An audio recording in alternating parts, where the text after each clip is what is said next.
Are you one of the nearly 70 million people enrolled in Medicare? And whether you have original Medicare or maybe a Medicare Advantage plan, do you like your plan, or do you feel like your plan is a little bit deceiving and possibly tricks you sometimes? Well, unfortunately, there's a lot of beneficiaries out there that feel like their plan is a little bit deceiving, it tricks them, and it doesn't fully deliver what they thought it originally did. Unfortunately, that's the case for way too many people, and what I want to talk about here in this video, because unfortunately we're seeing this happen way more lately, and I want to point out some details. Now, I also do have this article right here, which I'm going to pop up on the screen in just a second so you can see and read for yourself exactly what they're saying, as this article points out multiple different aspects within different and certain types of Medicare plans where the beneficiaries are getting tricked left and right, making it sound like they're getting something that they're really not. Now, I'm going to talk about the details of this article here within this video, and I'm also going to give you some personal examples here where my parents who are on Medicare Advantage plans have actually experienced some of this as well. Now, obviously, there's a ton of different plans out there, so I'm not speaking for all of the plans. I just want to give you some of the personal, real-life stories that I've seen play out, again, with my parents and their plans specifically and what they have experienced. Anyway,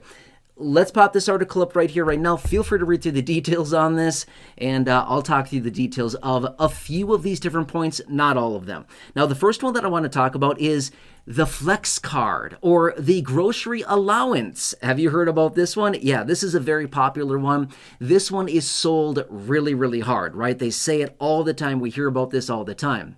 Now, these special benefits are generally granted to those individuals with what they refer to as SSBCI, Special Supplemental Benefits for Chronically Ill Individuals. In other words, you got to be somebody that's chronically ill in order to potentially be eligible for the grocery allowance, or the flex card, as they like to call it, right? But do they tell you that? Probably not, right? You see all these commercials out there, you hear about it all the time, but they don't necessarily talk about that, right? That's a major one. Now, next being is the dental coverage as well. Now, this is a big one, and I'll tell you a little story here in just a second, but a lot of times they say, oh yeah, dental coverage, it's all covered, right? Here's the problem with that. A lot of times it has a very, very minor yearly allocation as far as how much they will actually spend toward your dental expenditures before you need to pay the rest at a 100% or maybe even a 50% coinsurance. Now, here's the deal.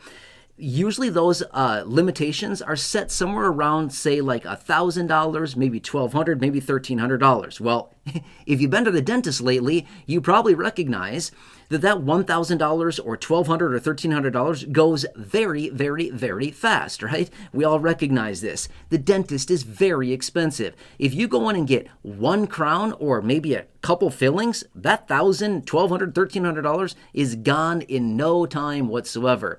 Now, my parents experienced this with their plan as well. This is one of the main reasons that they changed their plan, is that their dental allowance, from whatever it was last year, I'm not sure, but it went down significantly. And they're like, this isn't going to work anymore, right? It's only a little bit of money.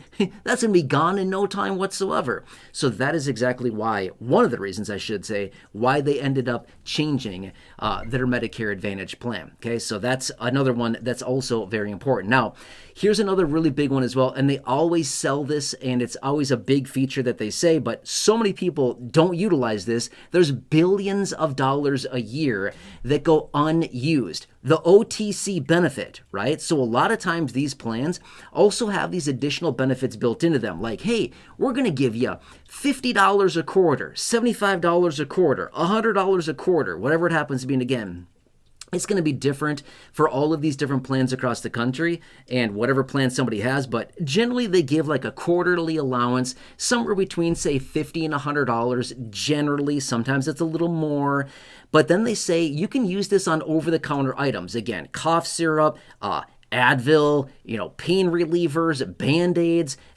toothpaste, you name it, basically anything at the pharmacy that you buy over the counter, they give you this allowance. Now, here's the deal.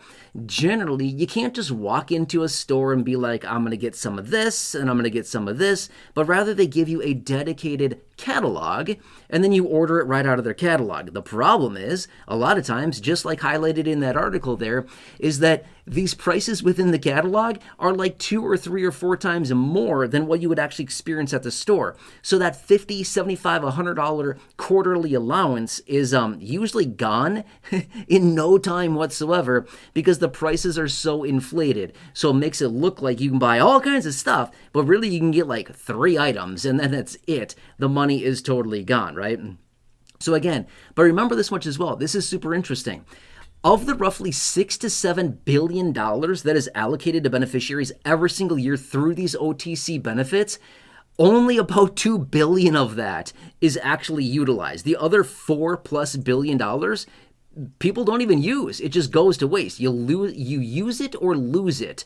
If you use it during the quarter that it's allocated to you, you get it. But once the quarter ends, that money is gone. It goes away. You lose that money. And a lot of people don't realize this. So that's another one of these benefits that's out there. But a lot of times it's it's a selling point, but at the same time, a ton of people don't use it whatsoever. Now, another benefit I want to talk about is the transportation benefit. Now, again, this is one of those that could be utilized by people, and again, maybe it won't be utilized, but the interesting part about it is usually they give like one allocation per year where somebody gets to use it, and then that's it, the one time. However, this transportation benefit does not actually help the person at all as far as like getting into the doctor's office or wherever they need to go. They literally pick you up and they drop you off at the curb and say, you're on your own. Thank you, right? The problem with that is, let me give you a quick example. Me, many of you know this. I'm blind. I don't drive, okay? I have not driven a vehicle in over 20 years. I had my license for a very short amount of time, like 2 years when my vision was better, when I was in my late teens. That was a long time ago. I have not touched a vehicle. Well, I shouldn't say touched. I have not driven a vehicle in all those years because I'm blind. I can't, right? I don't even have my license. I do not have my license. I have not had my license in over 20 years. Anyway, that's a fact about me. So my point is, though, like for me, when I go to the dentist, I use Uber. I just get an Uber on my phone.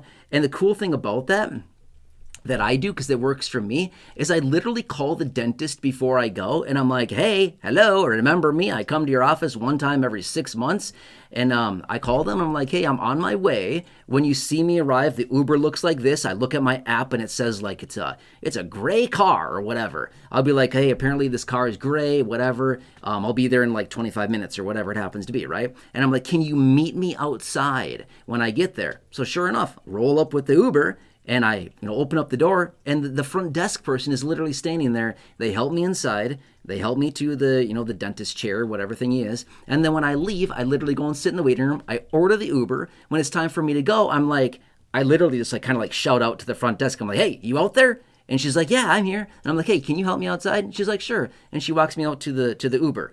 But my point being is that's really nice service. I'm going to be real with you. But with this transportation benefit that is built into some of these Medicare plans, you can get there. But in my situation, being a blind person, okay, cool. So I've showed up. I'm standing at the curb. Now what do I do, right? So they don't offer assistance getting in to where you need to go, right? Does that kind of make sense? So it's kind of honestly a worthless benefit to a lot of people. Now, don't get me wrong. Some people just need to get there and they can navigate inside themselves. That's totally cool. But like in my situation and a lot of other people that may need assistance, it's not going to be a utilized benefit within their Medicare plan. Kind of makes sense, right? Anyway, a lot of these plans, don't get me wrong, are really good, helps out a ton of people, but at the same time, some of these plans can be pretty tricky, and you gotta know what you're getting because a lot of times the fine print does not necessarily outline exactly, just like that grocery benefit I mentioned earlier. Does anybody tell you it's just for SSBCI people that have a chronic illness, right? Do they tell you that? Well, I just want you to be very aware of that because a lot of times people might say, I'm going to get this plan because I'm going to get my grocery benefit. And then they get nothing. And they're like, what happened? Like, where's my grocery benefit? Oh, you're not a chronically ill individual? Then, oh, sorry. Yeah, you don't get it. You don't qualify, right? That's kind of the problem. Now, again, I'm just speaking in general terms here. I'm not pointing out any particular plan simply because there's a ton of plans out there and it's going to be different across the board as far as what's going on, okay? So anyway, By the way, quick little statistics here. There's roughly 70 million people on Medicare, about half of which are on original Medicare and about half of which are on Medicare Advantage. Again, it's right around that 50-50 split. It's maybe like 49-51, but it's very, very close to even across the board between these. And yeah, a lot of people out there. Anyway, if you happen to be somebody on Medicare, anybody on Medicare, doesn't matter, just one of the 70 million people on Medicare, if you have questions on Medicare, if you need help with your initial enrollment into Medicare, if you hate your plan, if you feel like your plan doesn't cover you properly, if you're paying too much, if you can't see your doctor anymore, if your prescriptions are too much, if you feel like whatever the situation is that you're having problems with your Medicare plan, please contact Chapter There. They've already helped about 10,000 people in this community that have called that phone number right there just in the last year. Again, thousands of people just so far this year alone have already contacted them through that phone number. Again, a couple thousand people just this year in 2026, 10,000 plus people in this community in the last 1 year alone have contacted that phone number. And again, collectively saving over $2 million.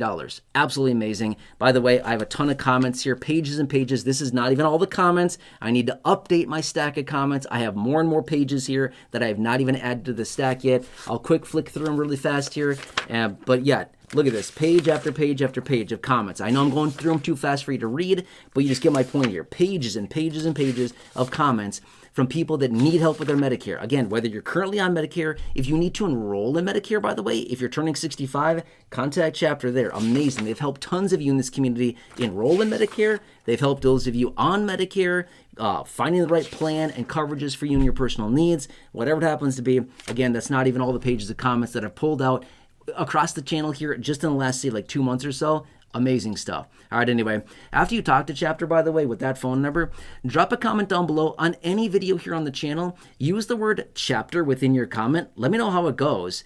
And I'll grab your comment and I'll add it to my ongoing list of comments here, and I'll continue to feature them in upcoming videos. All right, anyway, hope this helps you. Please subscribe down below, share the video, share button down below as well. Leave your comments. I look forward to hearing from you after you talk to Chapter There. Have a good one. Take care. Thanks so much for watching this.